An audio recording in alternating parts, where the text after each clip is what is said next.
ALCO, Preserving Nature and Empowering Community.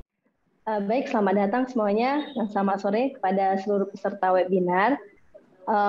Webinar kali ini akan membahas tentang membangun bisnis dengan blockchain dan traceability yang merupakan kolaborasi antara Universitas Taman Siswa dan ALCO Academy.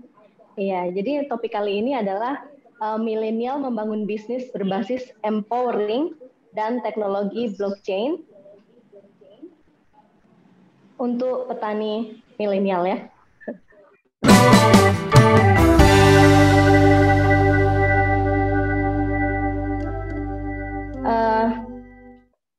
Sebelumnya, perkenalkan nama saya Erna Yunita. Dalam hal ini saya sebagai host dan di ALCO Academy saya sebagai petani, namun juga sebagai direktur ALCO Academy. Dalam hal ini saya sebagai host dan saya akan memperkenalkan narasumber kita pada sore hari ini. Ada Pak Suryono selaku direktur dari ALCO Sumatera Kopi, dan moderator kita pada sore hari ini adalah Bang Febriansa. Dan di sini juga dihadiri ya oleh Bapak Bagas Hapsoro. Jadi Bapak ini adalah selaku Kedubes dulu ya Pak ya, Kedubes dari Swedia dan Latvia sekaligus ya Pak. Terima kasih Pak atas kesempatannya. Selamat sore. Terima kasih, selamat sore. Terima kasih. We got Murasaki here, I'm sorry.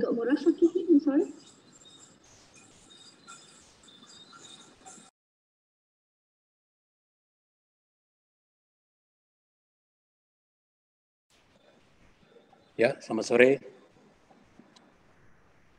Selamat sore, Pak Bagas. Salam kenal. Gimana? Sehat, Pak?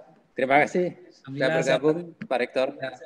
Terima kasih, Pak Dubes. Terima kasih, Pak. Salam kenal. Ya. Salam kenal.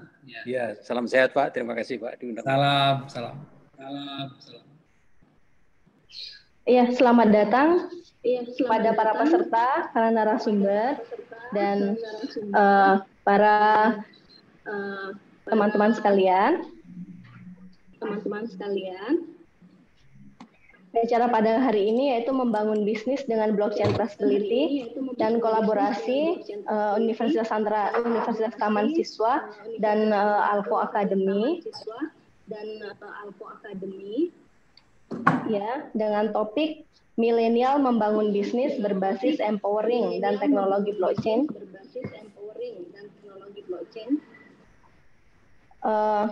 Dalam hal ini bekerja sama dengan Taman Siswa.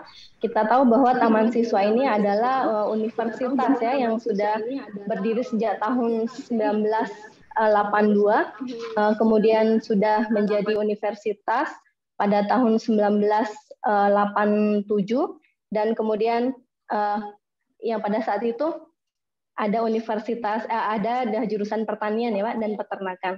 Kemudian pada itu tahun 1982, kemudian tahun 1987 itu menjadi Universitas Taman Siswa dengan berbagai jurusan seperti sekarang ini. Jadi dalam hal ini ALCO sangat apresiasi sekali karena bisa bekerja sama dengan Universitas Taman Siswa dalam menciptakan milenial yang memiliki daya saing dan berkontribusi kepada pertanian di Indonesia. Jadi untuk kedepannya ALCO Academy akan bekerja sama dengan Universitas Taman Siswa dalam rangka misalnya magang pelajar atau mahasiswa, dan ALCO juga akan mengirimkan mahasiswa-mahasiswanya dan memberikan beasiswa kepada anak-anak petani untuk kedepannya berkuliah di Taman Siswa supaya nanti bisa ada kembali ke desanya masing-masing yang bertujuan juga membangun desa. Karena semuanya sudah hadir ya untuk mahasiswa, acara selanjutnya adalah penyerahan beasiswa untuk 4 orang. Ini beasiswa selama 4 semester ya Pak, selama 4 semester untuk mahasiswa yang berasal dari seluruh ya, berasal untuk mahasiswa yang mengambil jurusan pertanian yang berasal ya dari yang berkuliah di beberapa universitas ya di seluruh Sumatera.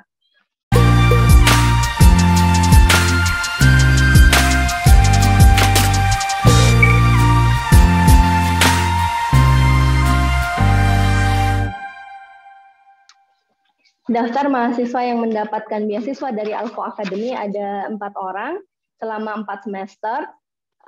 Itu atas nama Bagas Adi Pratama dari Universitas Jambi, yaitu dengan jurusan Teknik Lingkungan.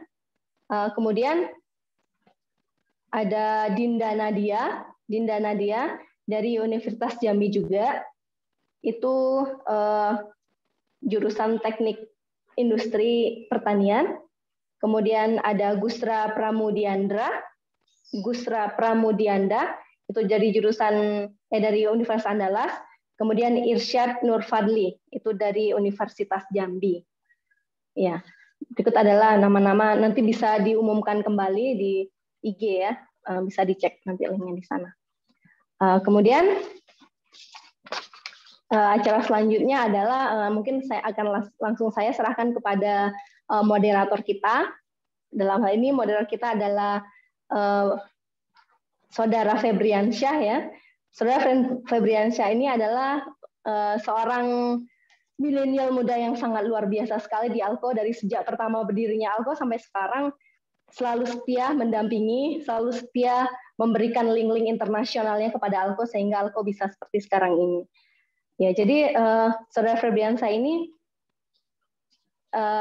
mengambil pendidikan manajemen pertanian di Politeknik Universitas Andalas, kemudian mengambil jurusan hukum di STIH Putri Maharaja, sekaligus juga entrepreneur muda ya dari manajemen entrepreneurship Ciputra University, kemudian founder dari Nusantara Coffee dan sudah meminum kopi sejak tahun 2008 dan menularkannya kepada generasi muda. Kemudian juga adalah direktur dari Nusantara Agro International dan founder dari Rumah Kolaborasi, dan di Alko juga sebagai direktur operasional hubungan internasional di Alko Sumatera Coffee. Jadi selama ini link-link untuk pemasaran dan untuk hubungan internasional itu dihandle oleh Bang Febriansyah. Ya. Mungkin waktu dan tempat silahkan Bang Febriansyah, saya serahkan ke Abang ya Bang.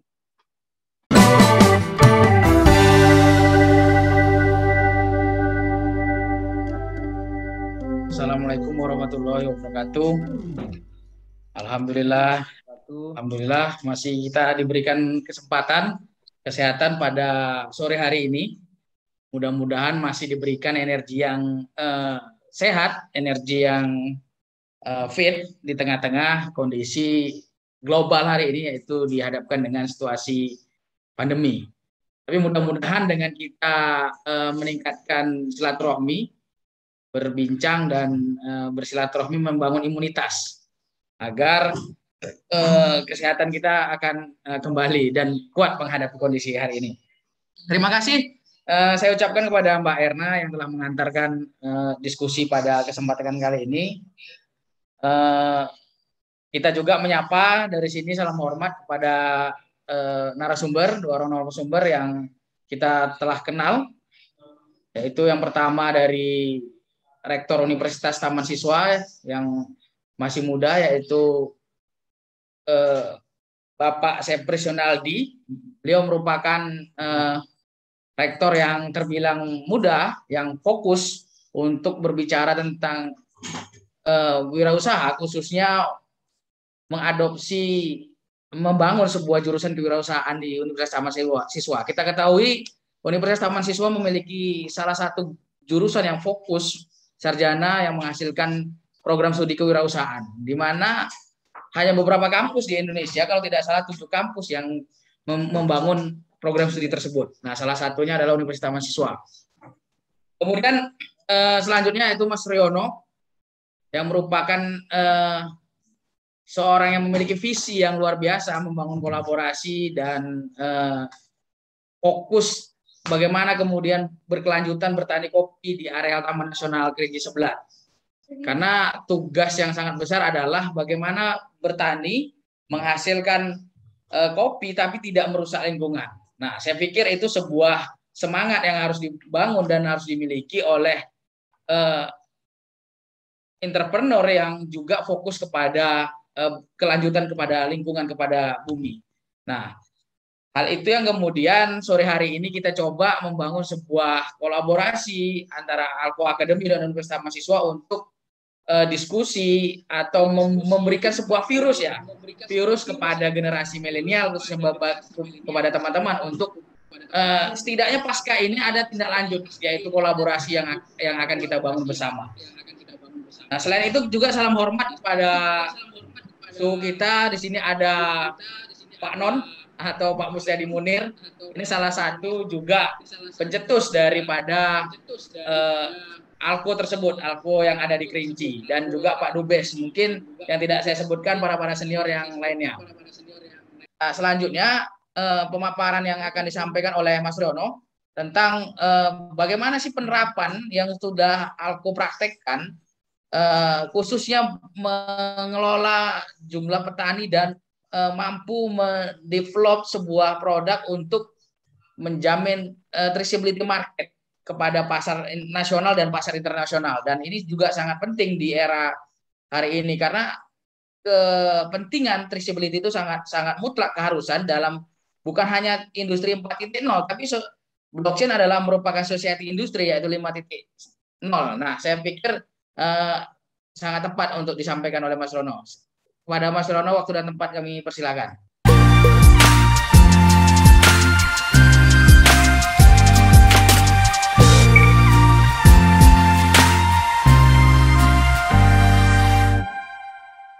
Baik, terima kasih Mas Febri, Pak Rektor, terima kasih semuanya sudah bersama-sama bergabung di kita dalam acara ini sesi ketiga kita ya, untuk pemberian beasiswa kepada rekan-rekan mahasiswa, khususnya yang mengambil jurusan di pertanian, baik itu pertanian bisnis, agribisnis, kemudian teknik pertanian, dan sebagainya, di mana ini bagian dari program kita untuk membuat petani ini bangga gitu kan, bangga menjadi petani ya. Di mana ya dimulai dari para petani yang kemudian mempunyai konsep-konsep milenial.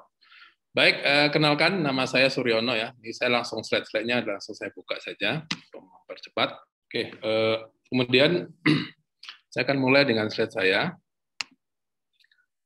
Perkenalkan ini Gunung Kerinci. Gunung Kerinci saya selalu kenalkan Gunung Kerinci bolak-balik baik itu event nasional atau internasional karena kami anak muda Kerinci sekarang sedang membuat satu komunitas baru, namanya Kerinci Face, atau wajah Kerinci, di mana wajah Kerinci ini ingin kita kenalkan ke dunia bahwa kayak gini loh Kerinci, itu ada gunung, kemudian ada kebun teh terluas dalam satu hamparan, ada kopi di sampingnya.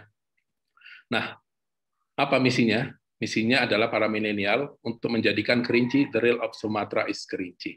Ini adalah cita-cita kita bersama ke depannya. Ini komunitas yang juga aware dengan lingkungan dan sebagainya.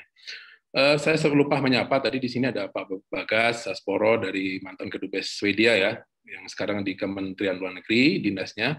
Kemudian ada Pak Hari dari World Bank, kayak saya lihat.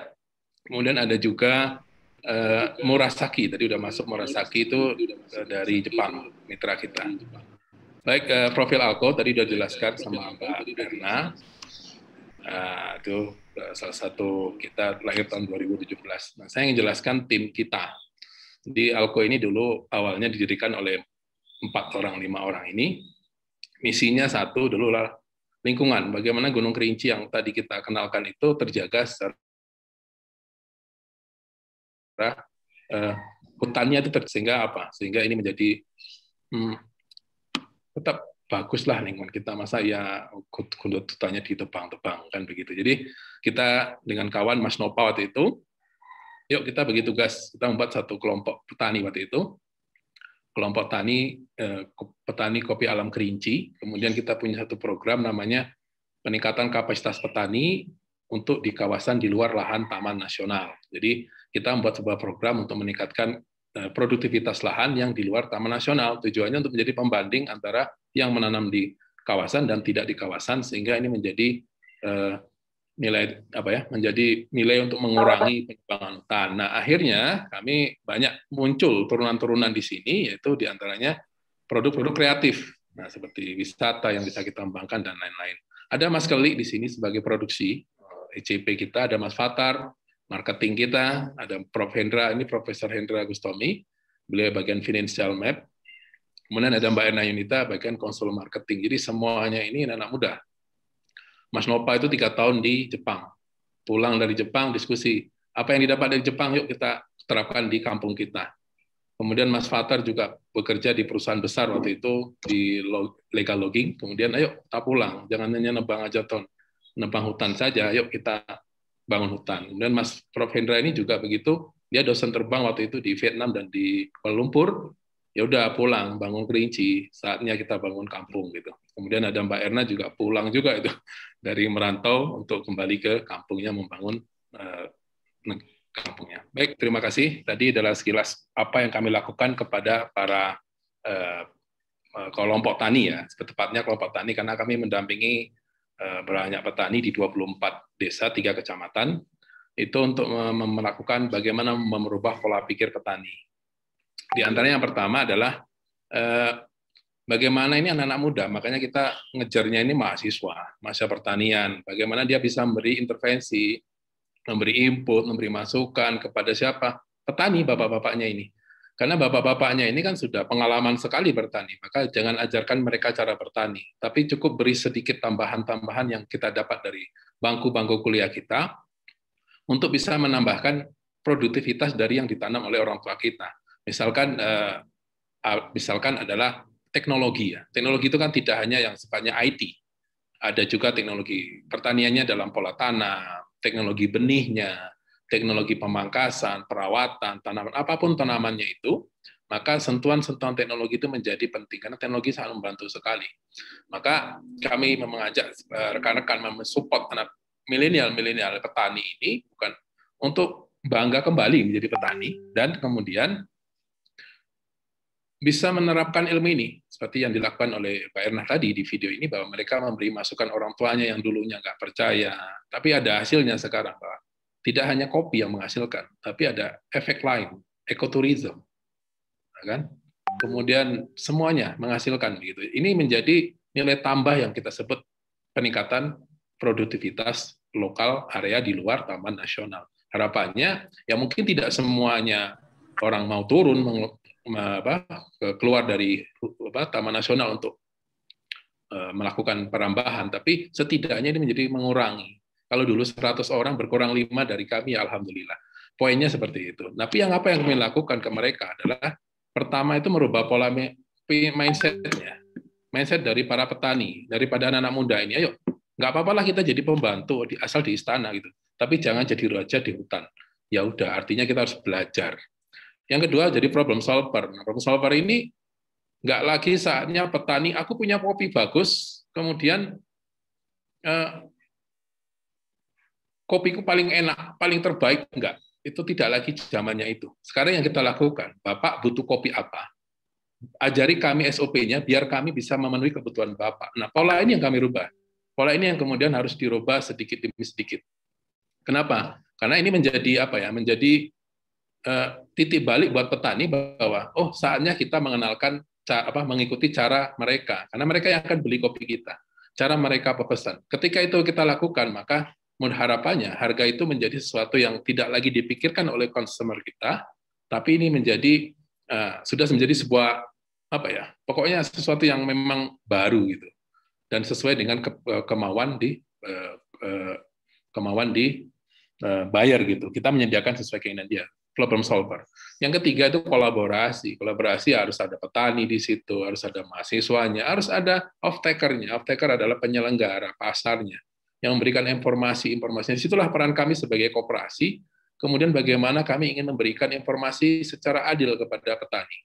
Ada yang ditawarkan ada yang menjadi filosofi kami yang disampaikan oleh founding father ALKO, yaitu Bapak Musnadi Munir. Nanti saya minta waktunya 1 menit Pak untuk menyampaikan. Bagaimana beliau mengatakan kita harus adil bagi alam dan adil bagi manusia. Salah satu adil bagi alam yaitu alam kita jaga, preserving nature. Kemudian alam adil juga bagi manusianya, yaitu empowering community, penyampaian informasi, learning, sukses, dan kemudian kita share kepada mereka. Jadi ini adalah nilai-nilai yang harus kita tanamkan kepada anak-anak mahasiswa gitu. Nah akhirnya dari koperasi kami yang tadi itu muncul beberapa unit usaha, ada PT Alko, kopi yang khusus mengekspor kopi, ada hospitality yaitu di tourism, Alko Tourism, ada Alko Academy yang saat ini melakukan beberapa pendampingan petani, pelatihan webinar, dan semuanya, pemberian beasiswa dan semuanya. Kemudian ada Bank Sampah yang ini merupakan aplikasi dari Reshaping Nature. Nah, kemudian ada IKM. IKM ini adalah produk-produk turunan, kayak kafe-kafe yang ada di beberapa daerah ya. Kita sekarang ada di 5 provinsi, itu ada di Jakarta, Bandung, Jakarta, kemudian Tangerang, terus di Pekanbaru, Padang, Jambi, Kerinci. Itu adalah kooperasi IKM-IKM yang muncul dari alumni-alumni dari Alko Academy yang kemudian kita support. Bukan hanya support.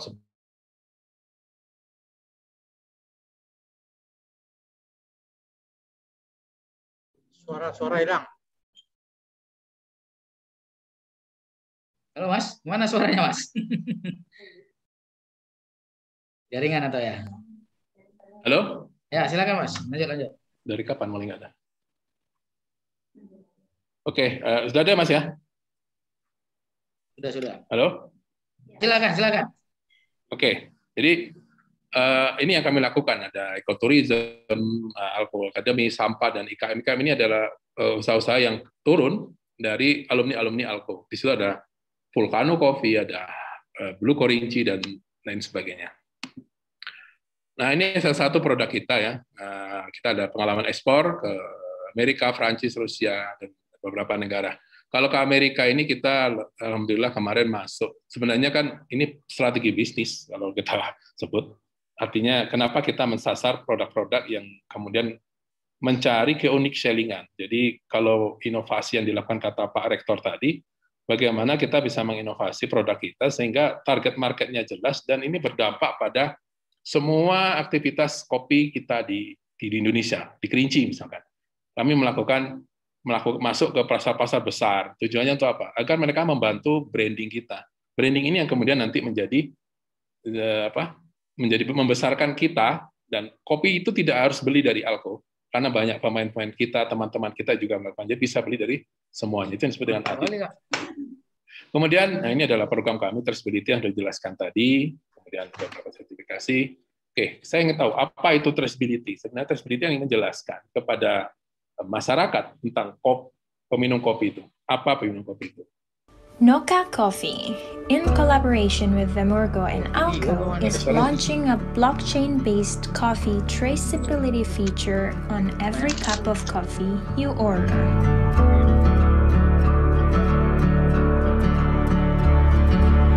Discover the origin of your specialty coffee beans simply by scanning the QR. Now you can find out the journey of coffee beans, starting from the name of the farmers, plantation site, and the harvest day. Where and by whom the green beans were processed, and its method. Whether it's natural, wet hulled, or honey, and also about who roasted coffee beans and their aroma profiles.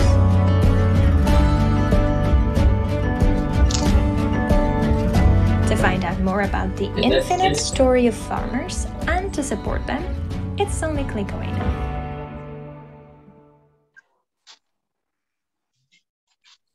Noka. Baik, itu adalah tadi apa itu traceability. Apa itu yang kami lakukan dengan teknologi ini?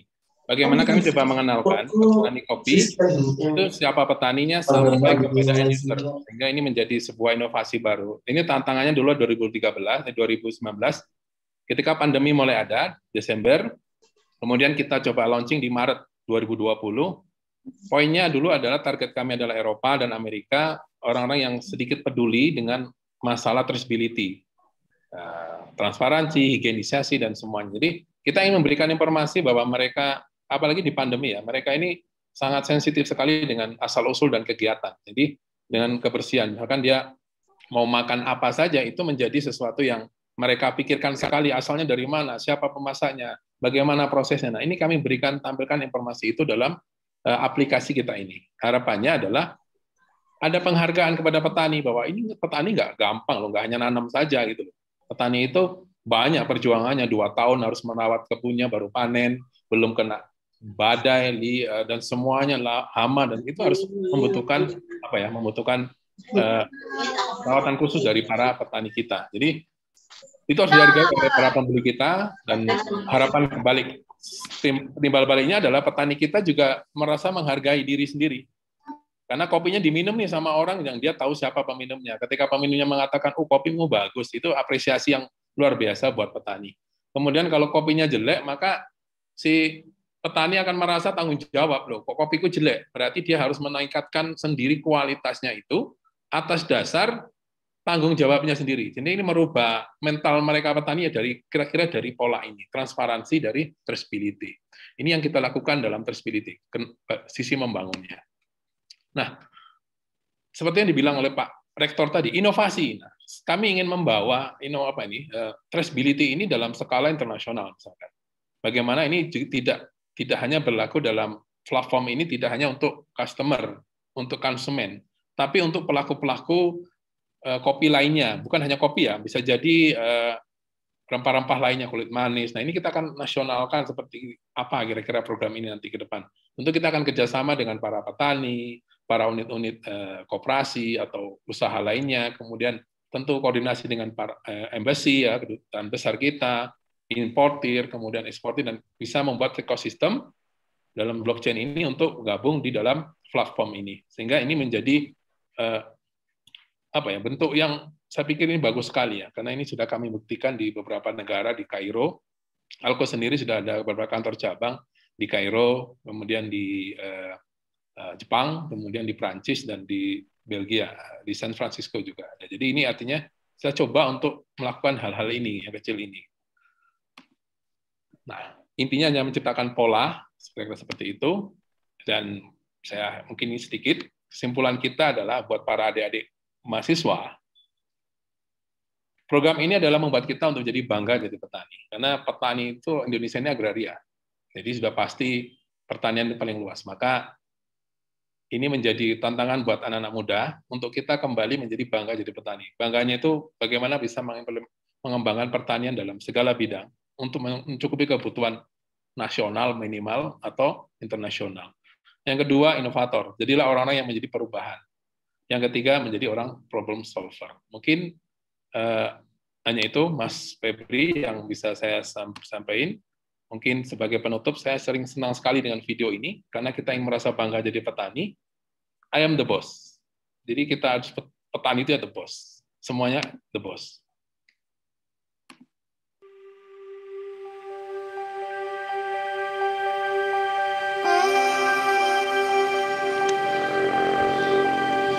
Saya bangga menjadi petani karena di Alko Sumatera Kopi setiap kita adalah bos. Petaninya adalah bos, kolektornya adalah bos, eksportirnya juga bos.